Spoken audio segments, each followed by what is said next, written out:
Hi, I'm Gregg Krech, and I've been teaching Japanese psychology at the ToDo Institute for about 27 years now. Based on my experience, I'd like to share with you what I consider to be the four most common reasons that people suffer and find it difficult to cope with some of the challenges and problems that they encounter in life. The first reason is that people find it difficult, sometimes almost impossible, to accept what they can't control. Now, much of what we encounter in life is actually uncontrollable.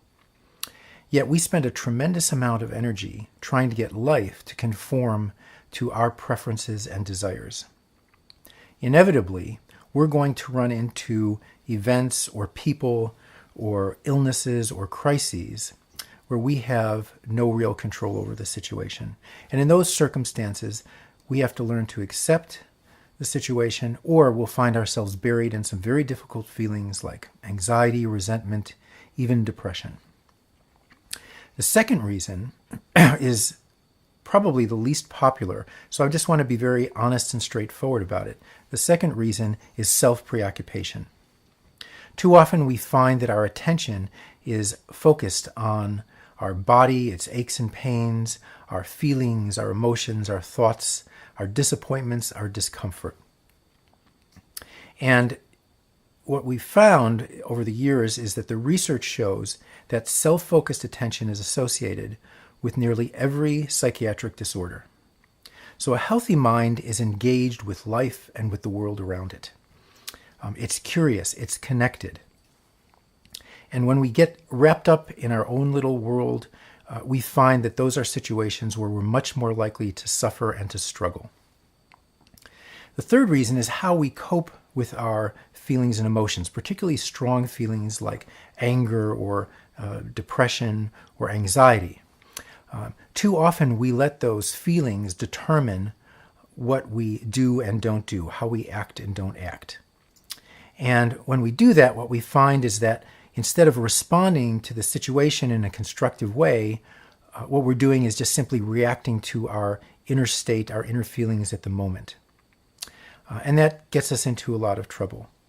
So what we want to learn to do is to coexist with those feelings while we still move ahead and take some kind of constructive action to deal with the needs of the situation. Now, the next reason that we suffer, I think, has to do with our inability or maybe unwillingness to reflect on ourselves in relationships. We spend a lot of time and energy judging, examining, criticizing the behavior of other people, members of our family, the people that we work with, for example, but we spend very little energy examining our own conduct towards others.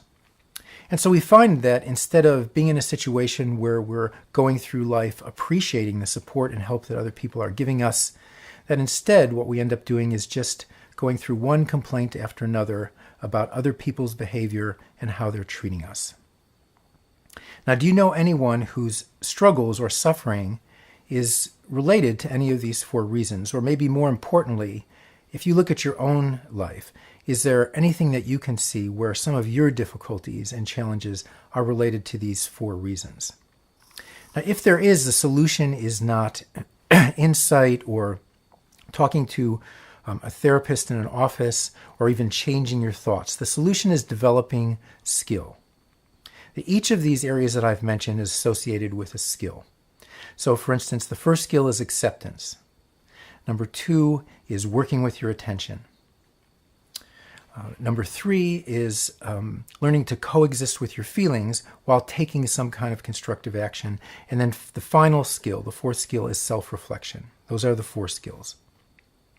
So if you can develop each of these skills, you're in a better position to be able to cope with some of the problems, difficulties, even crises that kind of life throws at you as you go through your days and your months and your years. Now, I am going to be teaching a course, and it's called A Natural Approach to Mental Wellness. It's based on the book I've written by the same name. And it's a course that's based on developing these 4 skills that I've been talking about.